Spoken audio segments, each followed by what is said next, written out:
All right, part 2. Trick or treat.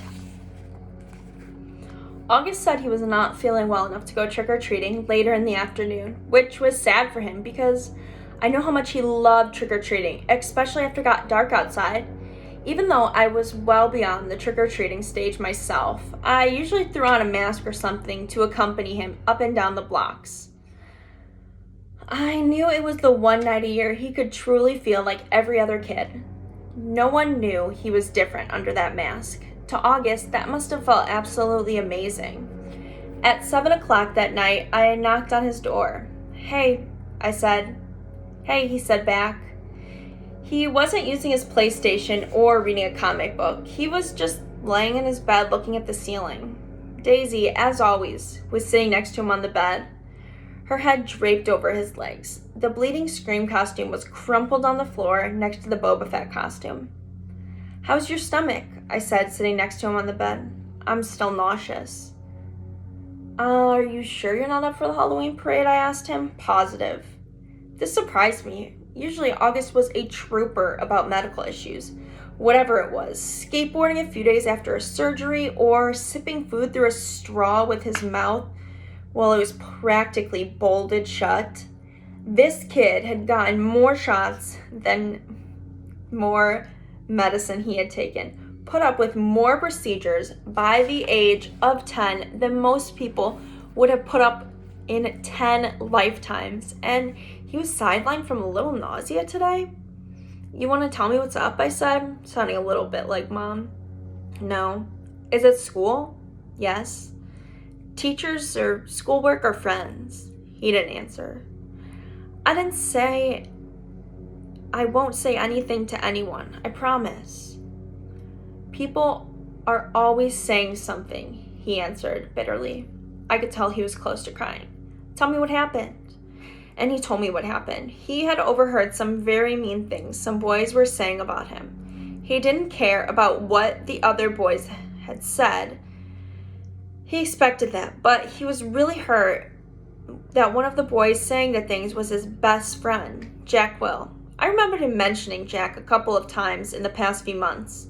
I remembered Mom and Dad saying he seemed like a really nice kid too, saying that they were glad that August had met someone to be a friend to him. "Sometimes kids are stupid," I said softly, holding his hand. "I'm sure he didn't mean it." "Then why would he say it? He's been pretending to be my friend all along. Tushman probably bribed him with good grades or something. I bet he was like, 'Hey Jack, if you make friends with a freak, you don't have to take any tests this year.' You know that's not true, and don't call yourself a freak." "Whatever. I wish I'd never gone to that school in the first place, but I thought you were liking it." "I hate it," he said angrily. "I hate it, I hate it, I hate it," he said, shrieking at the top of his lungs. I didn't say anything. I didn't know what to say. He was hurt. He was mad. I let him have a few minutes of fury. Daisy started licking the tears off his face. "Come on, Augie," I said, patting him gently.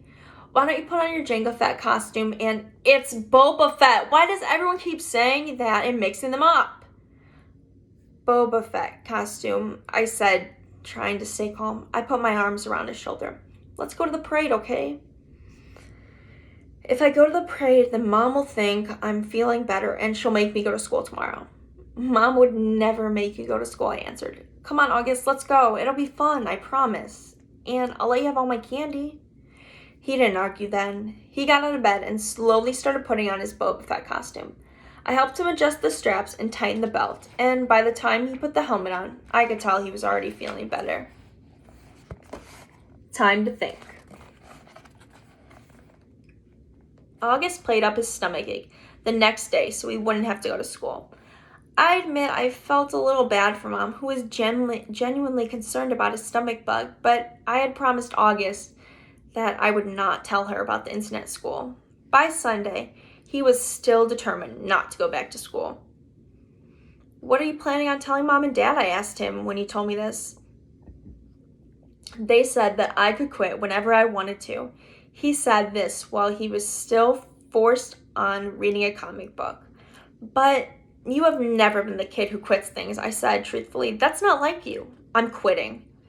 You're going to have to tell Mom and Dad why, I pointed out, pulling the comic book out of his hand so he'd have to look at me while we were talking. Then Mom will call the school and everyone will know about it. Will Jack get in trouble? I would think so. Good. I have to admit, August was surprising me more and more. He pulled out another comic book off his shelf and started leafing through it. Augie, I said, are you really going to let a couple of stupid kids get you from going back to school? I know you've been enjoying it. Don't give them that power over you. Don't give them the satisfaction. They have no idea. I even heard them, he explained. No, I know, but Via, it's okay. I know what I'm doing. I made up my mind. But this is crazy, August, I said empathetically, pulling the new comic book away from him too.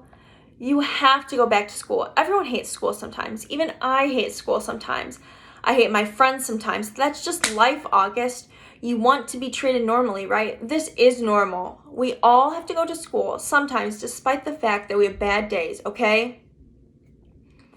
Do people go out of their way to avoid touching you, Via? He answered, which left me momentarily without an answer. Yeah, that's right. That's what I thought. So don't compare your bad days to my bad days at school, okay?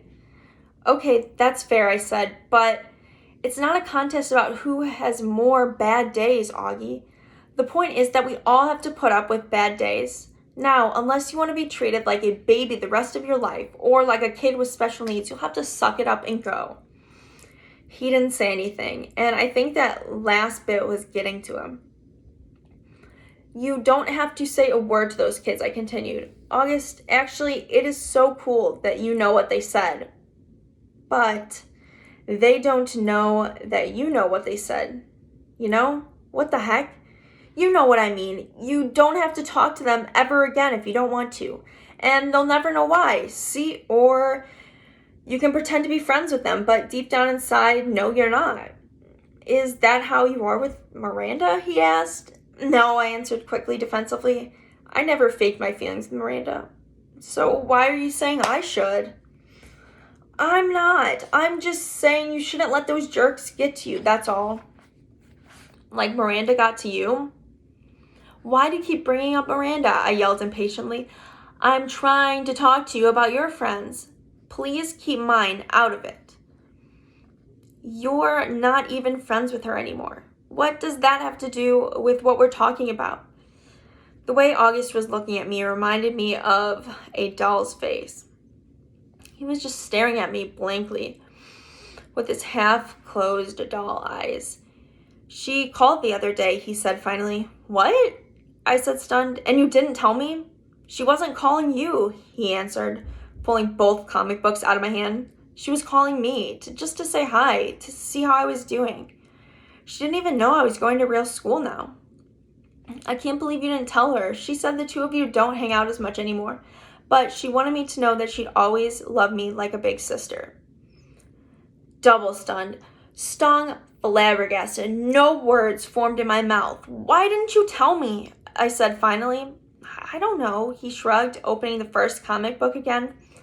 Well, I'm telling Mom and Dad about Jack Will if you don't stop saying you were not going to school, I answered. Tushman will probably call you into school and make Jack and those other kids apologize in front of you or in front of everyone. And everyone will treat you like a kid who should be going to school for kids with special needs. Is that what you want? Because that's what's going to happen. Otherwise, just go back to school and act like nothing happened. Or if you want to confront Jack about it, fine. But either way, if you... Fine, he interrupted. Fine, I will go. Just stop talking about it already. Can I please just have my book back? Okay, I answered. Turning to leave his room, I thought of something. Did Miranda say anything else about me? He looked up from the comic book and looked right into my eyes. She said to tell you she misses you. Quote, unquote. I nodded. Thanks, I said casually, too embarrassed to let him know how happy that made me feel. So we're moving on to a new part. So part 3, Summer. And if we remember, Summer was the little girl in August's class who wanted to sit with him at lunch. Weird kids. Some kids have actually come out and asked me why I hung out with the freak so much. These are the kids that don't even know him well. If they knew him, they wouldn't call him that. Because he's a nice kid, I always answer, and don't call him that. You're a saint, Summer, said Zyma Chin. I couldn't do what you're doing. It's not a big deal, I answered truthfully. Did Tushman ask you to be his friend? Charlotte Cody asked. No, I'm friends with him because I want to be friends with him. Who knew that my sitting with August Pullman at lunch would be such a big deal? People acted like it was the strangest thing in the world. It's weird how kids can be so mean. I sat with him that first day because I felt sorry for him. That's all. Here he was, this strange-looking kid in a brand new school. No one was talking to him. Everyone was staring at him. All the girls at my table were whispering about him. He wasn't the only new kid at Beecher Prep, but he was the only one that everyone was talking about. Julian had nicknamed him the Zombie Kid, and that's what everyone was calling him. Did you see the Zombie Kid yet? Stuff like that would go around fast, and August knew it. It's hard enough being the new kid, even when you have a normal face. Imagine having his face. So I just went over and sat with him. Not a biggie. I wish people would just stop trying to turn it into something major. He's just a kid. The weirdest looking kid I've ever seen, yes, but he's just a kid. The plague. I do admit, August's face does take some getting used to. I've been sitting with him for about 2 weeks now, and let's just say he's not the neatest eater in the world. But other than that, he's pretty nice. I should also say that I don't really feel sorry for him anymore. That might have been what made me sit down with him in the first place, but it's not why I kept sitting with him. I kept sitting down with him because he's fun. One of the things I am not loving about this year is how a lot of kids are acting like they are too grown up to play things anymore. All they want to do is hang out and talk at recess. And all they talk about now is who likes who and who is cute and who isn't cute. August doesn't bother with that stuff. He likes to play Foursquare at recess, which I love to play too. It was actually because I love playing Foursquare with August that I found out about the plague. Apparently, this is a game that's been going on since the beginning of the school year. Anyone who accidentally touches August has only 30 seconds to wash their hands or find hand sanitizer before catching the plague. I'm not sure what happens to you if you do catch the plague because no one's touched August yet, not directly. How I found out about this was Maya Markowitz told me that was the reason she will not play Foursquare with us at recess, is that she does not want to catch the plague. And I was like, what's the plague? And she told me. I told Maya I thought that was really dumb, and she agreed, but she still wouldn't touch the ball that August touched, not if she could help it. The Halloween party. I was really excited because I got an invitation to Savannah's Halloween party. Savannah is probably the most popular girl in the school. All the boys like her. All the girls want to be friends with her. She was the first girl in the grade to actually have a boyfriend. It was some kid who goes to MS 281. Though she dumped him and started dating Henry Joplin, which makes sense because the two of them look like teenagers already. Anyways, even though I'm not the popular girl, I somehow got invited, which is really cool. When I told Savannah I got her invitation and would be going to her party, she was really nice to me. Though she made sure to tell me that she did not invite a lot of people, so I should not go around bragging to anyone that I got invited. Maya did not get invited, for instance. Savannah also made sure to tell me not to wear a costume. It's good she told me because, of course, I would have worn a costume to a Halloween party. Not a unicorn costume I made, but maybe a goth girl game setup or something like that. But even that was a no-no for Savannah's party. The only negative about my going to Savannah's party was that now I would not be able to go to the parade, and the unicorn costume would be wasted. That was kind of a bummer. Anyway, the first thing that happened when I got to her party was Savannah greeted me at the door and asked, "Where's your boyfriend, Summer?" I didn't know what she was talking about. I guess he doesn't have to wear a mask at Halloween, right? She added. And then I knew she was talking about August. He's not my boyfriend, I said. I know, I'm just kidding. She kissed my cheek. All the girls in her group kissed each other on the cheeks now whenever they say hello. And I threw my jacket on the coat rack in her hallway. Then she took me by the hand down the stairs to her basement, which is where the party was. I didn't see her parents anywhere. There were about 15 kids there. All of them were popular kids from either Savannah's group or Julian's group.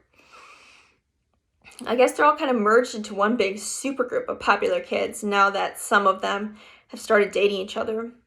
I didn't even know there were so many couples. I mean, I knew Savannah and Henry, but Simon and Miles? And Ellie and Amos? Ellie's practically as flat as me. He's not a zombie, I laughed. Some kids were making jokes. I overheard them making those jokes about August. You know, Summer, said Savannah, you would be a lot more popular if you didn't hang out with him as much. I'm going to be completely honest with you. Julian likes you. He wants to ask you out. He does? Do you think he's cute? Yeah, I guess. Yeah, he's cute. So you have to choose who you're going to hang out with, Savannah said. She was talking to me like a big sister who would talk to their little sister. Everyone likes you, Summer. Everyone thinks you are really nice and you are really, really pretty. You could totally be a part of our group if you wanted to. And believe me, there are a lot of girls in our grade who would love that. I know, I nodded. Thank you. You're welcome, she answered. You want me to tell Julian that he should come and talk to you? I looked over at where she was pointing to where Julian could see us looking over at him. I actually need to go to the bathroom. Where is that? I went to where she pointed, sat down at the side of the tub, and called my mom and asked her to pick me up. Is everything okay? My mom asked. Yeah, I don't want to stay, I said. Mom didn't ask any more questions, and she said she'd be there in 10 minutes. Don't ring the doorbell, I told her. Just tell me when you're outside. I hung in the bathroom until Mom called, and then I snuck upstairs without anyone seeing me, got my jacket, and went outside. It was only 9:30. The Halloween parade was in full swing. Huge crowds were everywhere. Everyone was in costumes. Skeletons, pirates, princesses, superheroes, but not one unicorn. So I'm going to stop there today. If you have any questions about what we read or want to chat, you can put them in the comments below on this video. But I'll see you guys next week then. Bye.